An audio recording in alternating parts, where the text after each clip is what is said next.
everyone, and welcome to What's Wrong with the Podcast. Today, we're delighted to be speaking with Dr. Lucretia Berry. Dr. Berry is the founder of Brownicity, Many Hues, One Humanity, an agency dedicated to advocacy, education, and support for racial healing and anti-racism. She is wife to Nathan, mother of 3 little girls, and a former college professor whose love for teaching led her to author What Lies Between Us, Fostering First Steps Towards Racial Healing, a journey guide designed specifically for beginners. She is the anti-race and racism curriculum specialist for Community School of Davidson, a contributor for Encourage Me, a TEDx and Q Ideas speaker, and a senior consultant for Point Made Learning's The American Dream Game. Lucretia earned her PhD in Curriculum and Instruction and MA in English from Iowa State University and her BA from South Carolina State University.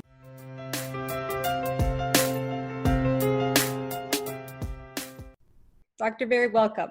Thank you so much for having me. It's such a delight to have you. Obviously, we've been listening to your talks and reading a lot more about you and your work, but please do tell us about yourself and the work that you do at Brownicity. Okay, great. So yes, I need to give some context so that my work makes sense.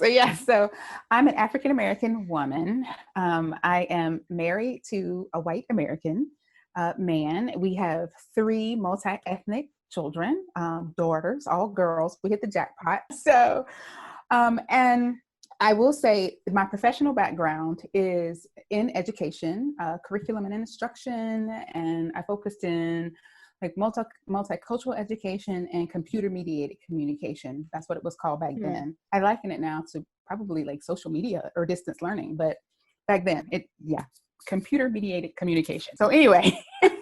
So all feels so retro, yeah, whatever that is, long time ago. And so, but being in an interracial marriage, and my husband and I actually met doing anti-racism work.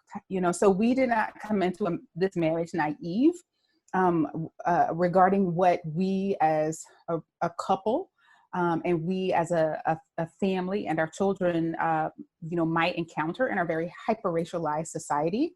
And so even we knew that even, in our home, I'm a woman, he's a man, we're married and our children are our children. However, when we walk outside of our door, because of the social context and the caste system of our nation in the United States, then, we would be perceived as extraordinary in some type of way. So and as a result of that, we engage in conversations that we probably wouldn't engage in our home specifically. So we needed a way, or we talked about how we would frame the world, our own personal identities and our social identities within our family. And so, for example, what we had seen, maybe being around other families that were multi-ethnic, either by marriage like us or by adoption, was something that was kind of overly simplistic, anecdotal explanation, like, well, mommy is chocolate and daddy is vanilla.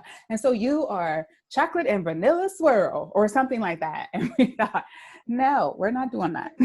Because that you can't build off of that, right? You can't have, oh my God, right? No. Like, what does that mean for a child, like navigating the world and building an identity and identity shifting and changing? Like, what do you do with that? So from the beginning, we've always been very intentional and conscious about the words we choose, the language we choose, how we, communicate the identity of our family. So with that, we wanted something that narrated and communicated, the truth, and allowed for complexity of humanity and more nuanced dialogue with our children. And we didn't want a framework that was actually perpetuating our hyper-racialized society. So we didn't want them to be socialized in that particular way, because, I grew up African-American in the South, and I inherited a particular set of tools to navigate as an African-American girl, growing up in the South. And my husband grew up, white American male in the Midwest in Iowa. And so, of course, he would have been given a different set of tools, right, to navigate the world. And so we couldn't do we couldn't choose necessarily from our own tool set, but needed to be open, and creative, be open to and be creative, learn more, question more, seek. And so one day, our oldest, when she was only 4 years old, said to us at the dinner table, because in our family, that seems to be where great conversations happen. Oh my gosh, we have great conversations at the dinner table. And she goes, only 4 years old, she had made the observation that we were all hues of brown, that mommy was dark brown and daddy was light brown, and she was medium brown. And I loved how she saw us as a simple unit, which that is the truth, right? And because of our backgrounds, then we could further the conversation. So we talked to her about melanin and why mommy had more melanin because of her ancestors living in a place where they needed more melanin. More melanin, exactly. Pure biology. Exactly, they get it. Like pure biology, so simple. And then daddy's ancestors were from a place that needed less melanin so that they could absorb, get some vitamin D, from the sun. And like she's okay, pretty simple. And so we have always been very intentional with that. And so she would describe people as hues of brown. And so we learned that, we picked that up from her. And she'd say, well, my friend at school who is brown like me, but has straight black hair. Or my friend at school who was brown like daddy, but looks like her ancestors may be from China. Like that's specifically how she would Amazing. She would describe people. Don't you think that's more accurate? And so much. I mean, kids are so smart, honestly. Kids can run the government right now. They would make so much more sense in their decisions. Right. And so we learned from her. We borrowed her nomenclature, her terminology, and we just ran with it and built on that. And then, when she was a little older, maybe, 5 or 6, because we were so comfortable in talking about our skin tones, and there's 5 of us, and we have 5 different skin tones, and we have 5 different hair textures, and we were so comfortable with that. And so then when we had to teach about this race as a construct, these racial categories, this created construct that places meaning based on, our racial phenotype or our phenotypes, it was a lot easier because it wasn't like some conversation that we're just bringing up out of the blue. Like children know at a very early age that people are treated differently based on their skin tone, right? And just because they're not talking about it doesn't mean that they're not observing it and they don't have questions about it. Okay, so this is my answer to one question. It's taken me forever. I love that answer. And I want your daughter as an advisor to our company. Oh my gosh. And so funny thing is because now she is 13 and she hears me telling these stories. She doesn't know I'm talking about her. She's like, I don't remember that, and she has actually, I think, like, if anybody has listened to my TED Talk, I tell a story at the very end, and people are blown away by that story. And I'm like, that's her too, So she has no idea. But anyway, I'm like, girl, you're just changing the world, and you are just don't even know it. But anyway, exactly. So because of that whole reference of brown and how we would describe ourselves, well, it caught on, and people in our community would say it, and I chuckle because I'm like, if anybody comes inside of our little community bubble, people think we're crazy saying, well, oh, I'm brown like so-and-so, or I'm brown like so-and-so, or so-and-so is brown like whatever. So even like when our white friends would say it, well, I'm, so-and-so is brown like me. And people are like, wait, you think you're brown? So, but anyway, so we're all hues of brown because brown represents melanin. So that's where the brown and brownicity comes from. We're all hues of brown because we have melanin. Melanin is brown. And then icity comes from the word ethnicity, and ethnicity means that which we have in common. And so our tagline for Brownicity is we are many hues, but one humanity.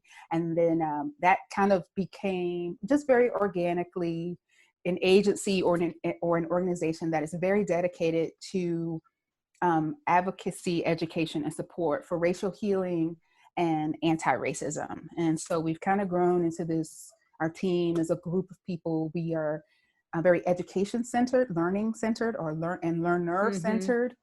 And so we're either, parents. So we're caregivers in all kinds of categories. So, teachers or parents who really have found that educating people in a particular way builds their capacity to engage in the work of like active anti-racism work. So that's Brownicity, and that's what I do. I design curriculum or curricula. It kind of took off when I designed like a curriculum that for beginners. I have a heart for beginners. And so I designed a curriculum for that and self-published it just because when I was standing before people, I wanted them to have this guidebook, and not just, it's cheaper to self-publish than to make copies at Kinko's. So I self-published it, but not knowing that meant people, all over the place could access it. And that's what has happened is people all over the place have accessed it and have found it to be to serve its purpose. And it really is designed to give you like a kind of a fundamental understanding so that you can then move forward into like the real work. I mean, I love that background so much. First of all, it comes from such a genuine place. And I don't want to say it in, I feel like any certain hues of brown people, I guess that's what we're going to say at this point, but the more traditional term, like people of color, I think they all like experience on a personal level because it is personal. It starts when you're a kid and how you're treated as a kid, and then how you are treated as a young adult, and then someone in the workplace. I think, well, it comes from a genuine place to the point that you had to find a way to educate, right? Like you could be angry at the world and just live with it, or you could have ignored it. Well, it's easier when you're white, you can ignore it. Even if you find it uncomfortable, you can't ignore it. If you're Black, you can't ignore it. But at the same time, you may not do anything about it either, or you can just complain. But I think when you have children, it sort of is like I'm a mother of a 2-year-old daughter as well. And I think even though like I always had personally like a, social responsibility, environmental responsibility to the world, I think having a child is like a clear and living evidence at your home that you're responsible of the next generation. And in order to not repeat all the mistakes we did in the history, like looking at this pandemic, you feel even more responsible. I'm clearly like responsible of the education of this child and how things are communicated to them. We typically like kick off with a little like diagnostic session in our podcast where we like, okay, let's get real. Let's stop sugarcoating, right? And let's talk about the real underlying issues. You already touched upon some of them where, first of all, I think, I'm chocolate. He's been like, that's a perfect example of sugarcoating, which clearly does not work. Like it's 2020. This is still a conversation. Obviously, it's not working. So let's first get on the same page about that with everyone, right? And you recognize that yes, it has to be part of education system and maybe even corporate education system. But before even getting to that point, how can this reality in our lives can be communicated? And first of all, the most real way that is almost like through science. Like what is the physical and scientific and biological reasons that this is the case? And everything that is added onto it, any adjective or any, historical baggage, that came because of human perceptions, corporate profit interests, or cultural things, whatever that is, that was added on later. The main reality is the melanin. So I think, and children, we clearly underestimate children. Like I think there's so much more perceptive and capable of understanding what's going on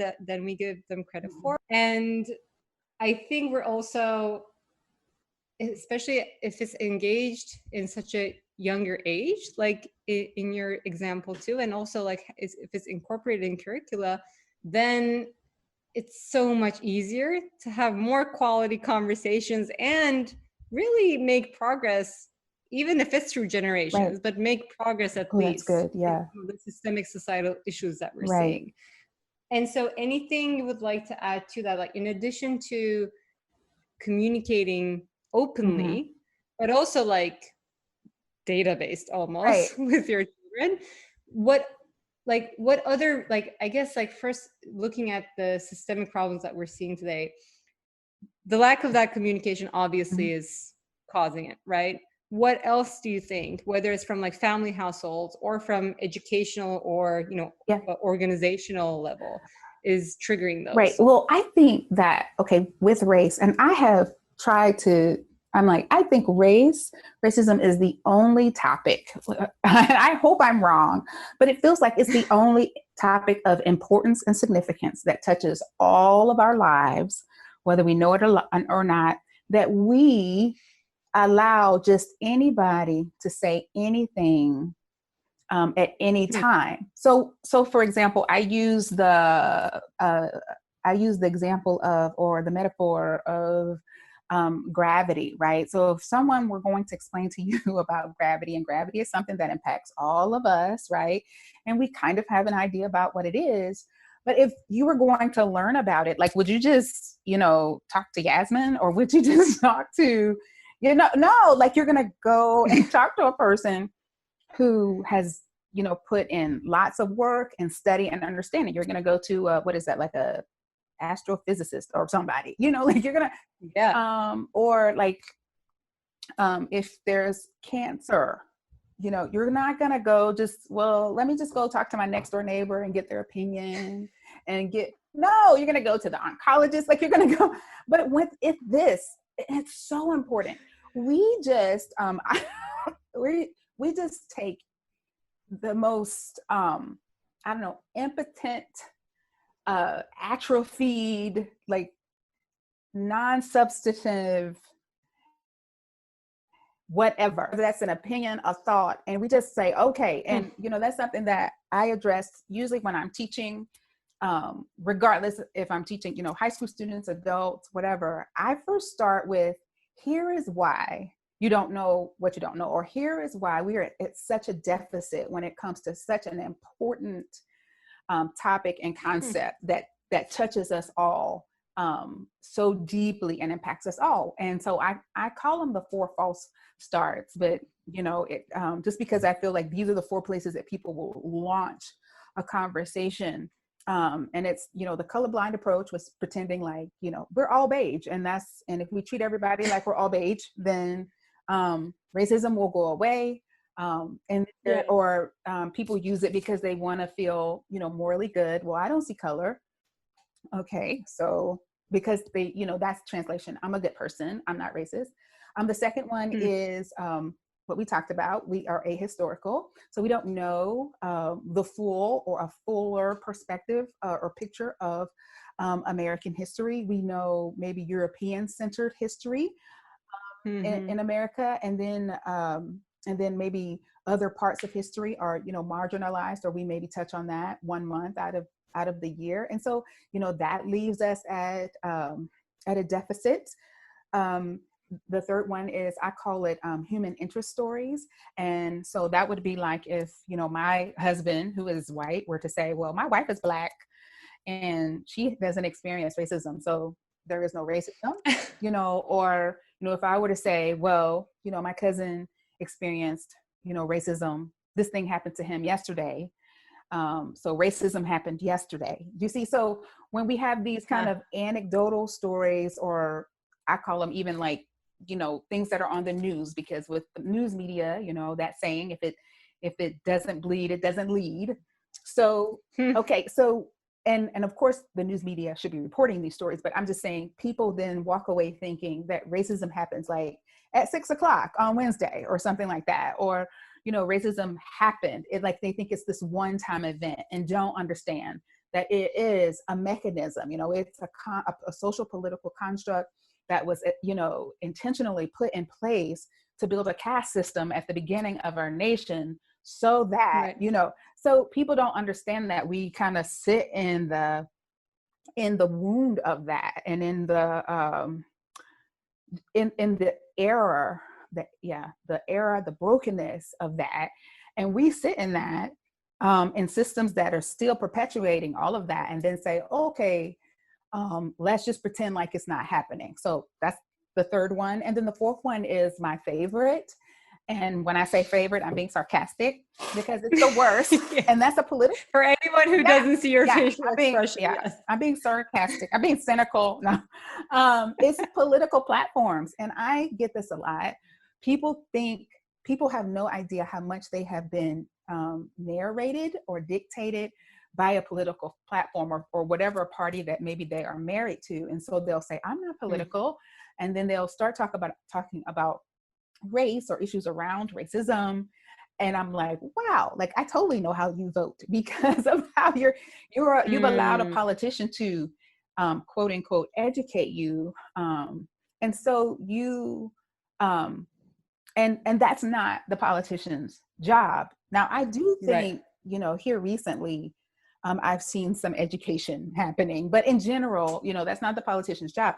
So, yes, I think even before we need to communicate, first of all, we need to even respect race and racism as a field of study.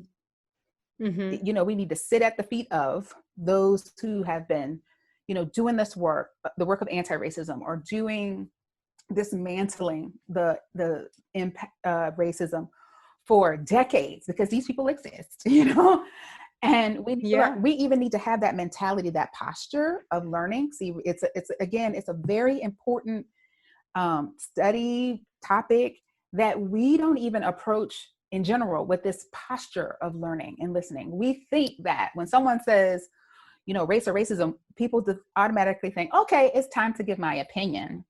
And so one of the things I do as an educator, because I do want you to learn and I do understand the process of learning, is immediately, I don't start with you talking. And so people are blown away because when I walk into a room of hundreds of, let's just say, staff of 200 people, and people are ready, people are either really nervous or people are really excited, all of the baggage, people have brought all of their baggage to throw in the ring or whatever, or to throw on the conveyor belt. And I'm like, yeah, no, we're not going to do that. We are going to, and then I start everybody at we're going to learn these things first. And once you learn what race is, right? What racism is, once we can understand, like when we use this word, we're all saying the same thing, because that's another thing. Like people, they could be saying race, but they mean culture, or they could be saying race and they mean nationality or ethnicity. And those are 4 different things. So first we're going to have this common goal to first of all be on a learning journey. And a learning process looks like this. And you're listening, so you can't see me holding up my hands, but I'm like, learning process looks a particular way. Like think about your math class. You don't go into your math class with all your baggage and just throw all your bags at the teacher. You don't do that. Like you sit down and you let the teacher teach you facts, figures, and patterns. And then you now have language to do math. And so that is a learning model. So we're first going to align ourselves with a learning model. I have found that mutually informed people seldom disagree. And so if I can get you to learn this, usually what happens is all of their questions go away, because they come with all these questions because they're coming from a deficit. Right? So they're coming from a deficit. So they have so many questions and they want to start. Well, what about white privilege? Or what about, isn't Black Lives Matter just this or that? Or what about? And I'm like, well, what about be quiet and let's learn, because again, you wouldn't come into a math class with talking about geometry and trigonometry and you haven't even learned 1, 2, 3, 4, 5, or 1 plus 1 is 2. You haven't learned, your addition and subtraction. So we're going to learn that first, and then we can build upon that. And typically by the end of, my foundational, outline, those questions have gone away. And what I have helped you do as an educator. Well, I've given you more dots so that you can connect the dots and see the picture. I haven't given you a box to check, because that's, primarily the problem, especially people Right. go like, well, I did some diversity training and I was told to say these words, but not these words. And I was told to do this behavior and not this behavior. And so therefore you have just been traded one performance for another performance. And you fundamentally have not been built in a way that you can do this work. It's not treating the disease, it's treating the symptom. That's right. Okay, I gave another long answer again, but my answer is that was fascinating. No, that was amazing, and I'm loving all the analogies. Okay. Amazing.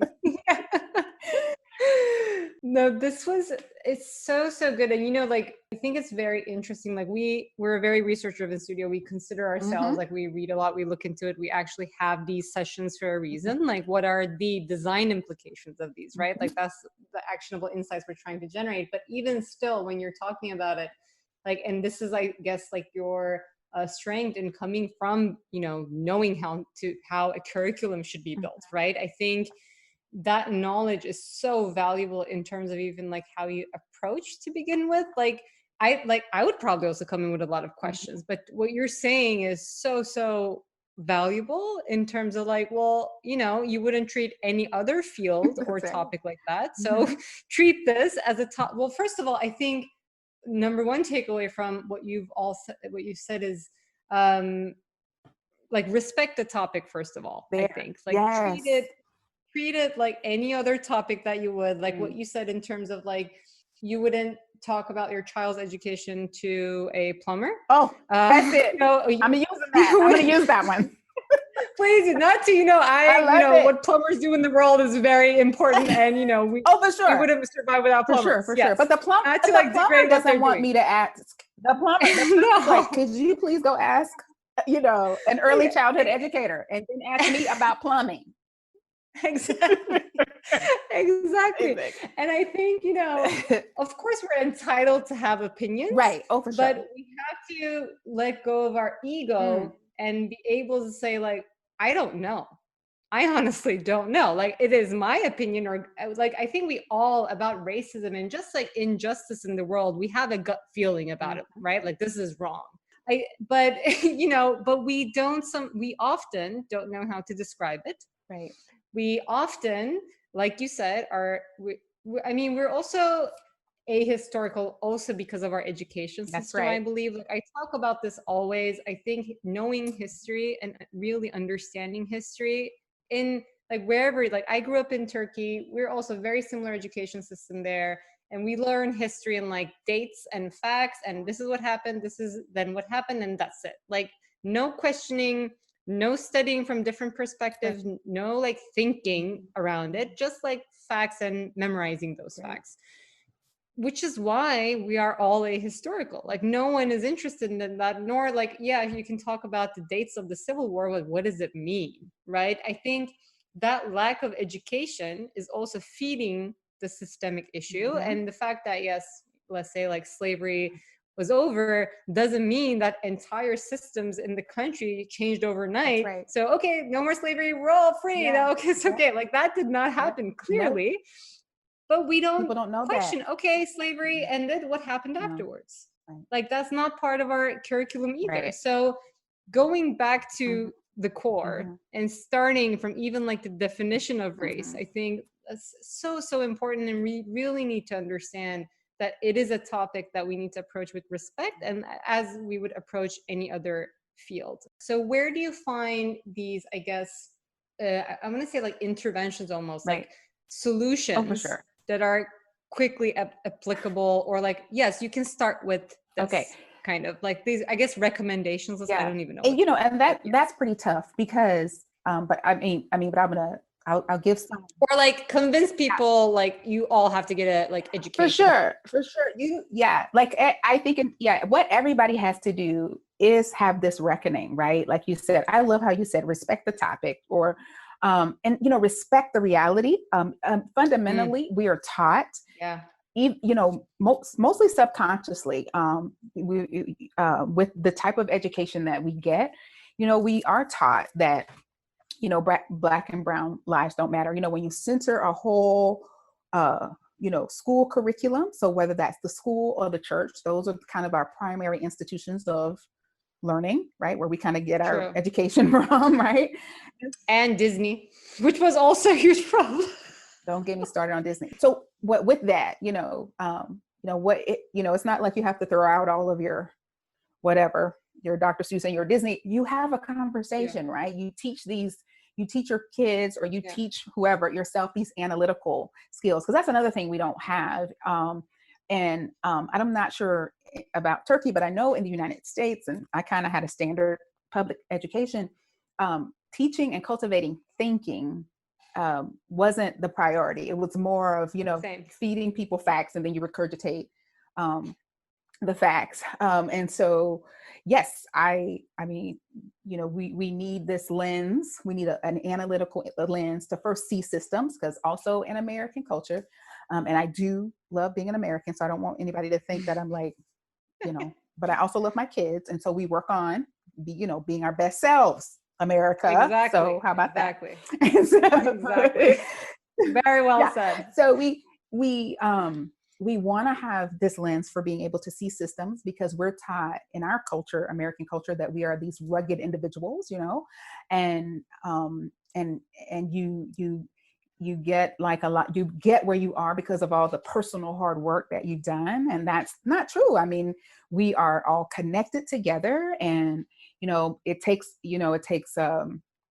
we all kind of build off of what someone else. Nobody is becoming, getting success in a vacuum. There's all people, we're all contributing to each other's lives, whether we are taught to acknowledge it or not. So, whether we acknowledge it or not, I have connected, communal, we could be more collaborative and cooperative. Like, that is happening, but we're not taught to see that, right? So we're just taught, like, look at this individual's merit, and they did this, they came from the bottom, and now they're here, or whatever. So right. But there's all these other things at play to help people along. So there's that lens we need for systems. And then, then we need a lens, an introspective lens, so that we can see how systems, how society and how culture has been dictated identity to us. And some people never,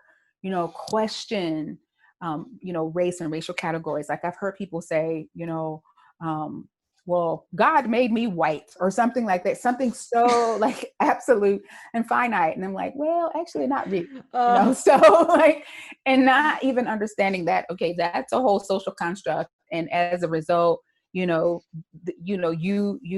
have access to these things because of this, because of your category. Now, what if you were in a different category?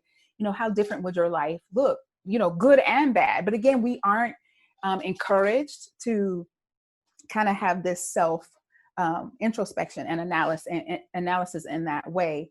So to answer your question, to get back to, because I also wanted to say, yes, ego and fear are hindrances. And so I would say, though, that's a practice of moving beyond your ego. And I think these analytical lenses will help foster that. And, you still might have fear. I mean, fear sometimes just means that this is important, right? Like, this is not something that should be taken lightly. But I think you can, you can have a little conversation with fear. Hey, fear, thank you for letting me know how important this is. And now I'm going to move forward anyway, or I'm going to find a way to move forward. Trust me, I know all about that, because I'm like, oh gosh. Okay. So anyway, so I would, people need to come to this reckoning that, they have been underserved in a way. So we as a society need to understand that, we have just been underserved, and undereducated when it comes to race and racism. So our schools and churches and Disney have not done a good job, Right. So that's why I start with like, okay, so don't feel bad. I mean, people do anyway, but don't feel bad, because it wasn't like somebody tried to hand this to you and you said, oh, no, thank you. You were never given it. You're never given that in the first place. Right. So you need to take the time to build yourself. I say that, consciousness and competence builds confidence. And so, and I know that isn't that's not a quick, like, here's something I can do really quick. I think the quick thing to do is to just like turn on the light switch on, say, yes. Acknowledge. Yeah, I'm going to move in this area, and know that there are like millions of people moving along with you. You might not know them, but know that there are people who are also moving, along with you. And then I also want to encourage people to, however you choose to, be educated or to do this work of dismantling, you have to do it from a place of love. I have noticed people who want to do the work kind of from a place of anger.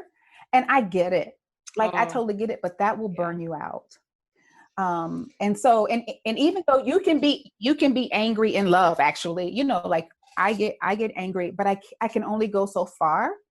In the anger, I have learned that staying in the realm of hope and wholeness, like I teach people from a space that I know that they have the capacity to grow and change, versus teaching them from a place of, these idiots, why don't they know this? So if they from this place of, I really believe that they're going to get this, and then they're going to move forward in some way that helps reshape the world. Like that gets caught, because that's not something that is taught. That's something that is caught.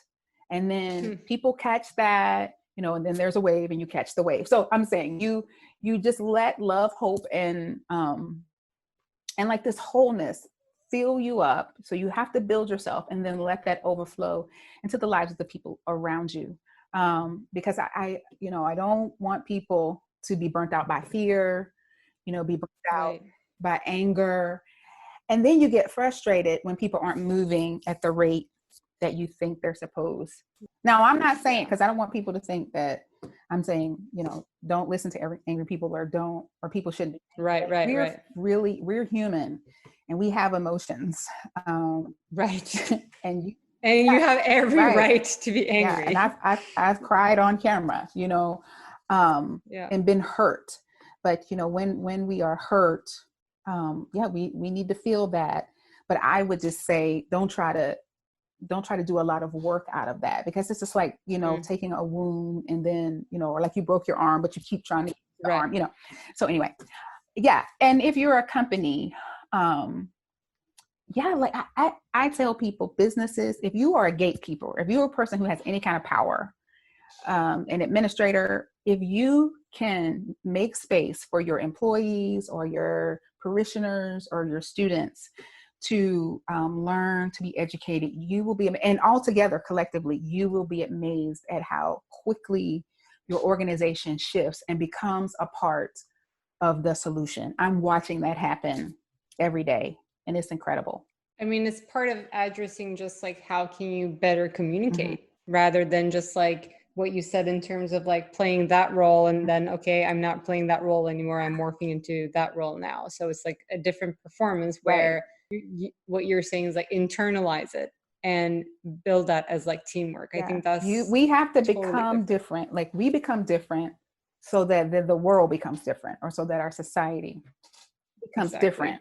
Like, well, one of my favorite kind of tester stories is from a teacher who said, she's like, I've been teaching like, I don't know, 20 something years. She was retired.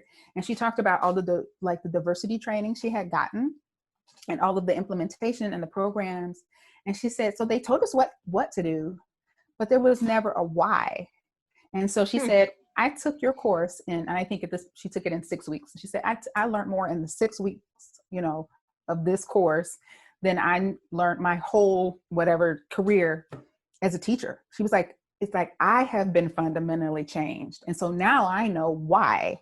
And that's the difference. We have to fundamentally shift within ourselves, and then that allows us to shift what's happening on the outside of us. Amazing. And that's already a great advice piece, I think, to anyone. But I guess like I would love to hear also what your advice is for people who want to make progress, right? Like, let's say they're getting started, they're starting an organization, or they're going to work for a place, or they're thinking of it, or they're already midway through it, but it's very hard to do it, obviously. What would be your advice to people who are sort of pushing the boundaries and trying to make progress? Yes. So thank you for that. People who are pushing the boundaries and making progress. And yes, definitely. I don't know, and just make sure, I tell people, make sure that you have some type of support group, because it is hard work. It is hard work to disrupt the status quo, or to till or toil the ground, the hard ground, in order to even plant seed. And this is not something that can be done in isolation or in a silo. And so now we are seeing through COVID that, even if you're located geographically, distant from people who you have a lot in common with regarding this work, okay, please connect. You have to continue to grow, I would say, grow in a community, and so that you're constantly learning, you're constantly being fed by people who know what they're doing. They've done this work. Like, there are people that I follow, professors and sociologists, and I follow these people, learn from them, I get fed, and then so I can do this work. So make sure that you have kind of surrounded yourself by put yourself in an environment that will feed you. And this is beautiful. Like, I love this conversation. Okay. Well, thank you so much. Thank you. That is this week's episode of What's Wrong with the Podcast. Make sure to visit our website, podcast.what'swrongwith.xyz. And please subscribe to the show on Apple Podcasts, Spotify, or Google Podcasts so you never miss an episode. If you found value in this show, we would appreciate if you could head over to iTunes to rate and leave a review, or you can simply tell your friends about the show. For more details on our guests, follow us on Instagram and Twitter, and don't forget to join us next week. Thank you for listening.